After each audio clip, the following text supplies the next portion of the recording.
Hi friends, ఈరోజు నేను డాబాలో నేనే వంట చేస్తున్నాను. ఇది వచ్చేసి బాయిలర్ కోడి. ఇది చూడండి, బాయిలర్ కోడి అనమాట. కుక్కర్ వేసాను, కారంగా చూడండి, చూస్తే నోరు కందకాయ, లివర్ అన్నీ. ఇది వచ్చేసి బాయిలర్ కోడి. ఇది వచ్చేసి నాటుకోడి అనమాట. అది ప్యూర్ ఒరిజినల్ నాటుకోడి.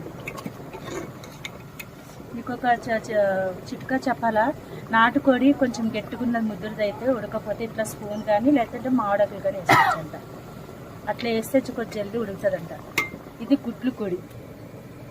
గుడ్లు వేసేసి ఇక్కడ బాయిల్ చేసి పెట్టారు, తర్వాత వేస్తారనమాట. ఇట్లా మామిడాకులు వేస్తే జల్దీ ఉడుకుతుందంట. తెలంగాణలో నేర్చుకోండి ఫ్రెండ్స్. నచ్చితే లైక్ చేయండి, సబ్స్క్రైబ్ చేయండి మా ఛానల్. నాటుకోడి కూర అయితే చాలా టేస్టీగా ఉందండి. ఇది రెండోసారి నేను వండిపించుకోవడము. ఎందుకంటే ఇక్కడ నిర్మల్లోనే ఉన్నాను కదా, ఇక్కడికైతే వైరస్ రాలేదంట. మళ్ళీ మీరు అనుకున్నారు ఏంది రాని చికెన్ తింటుందని. ఇక్కడైతే ఏమి అట్లాంటిది ఏమి ప్రాబ్లం లేదు, అందరు తింటున్నారు. నచ్చితే లైక్ చేయండి ఫ్రెండ్స్. Bye bye.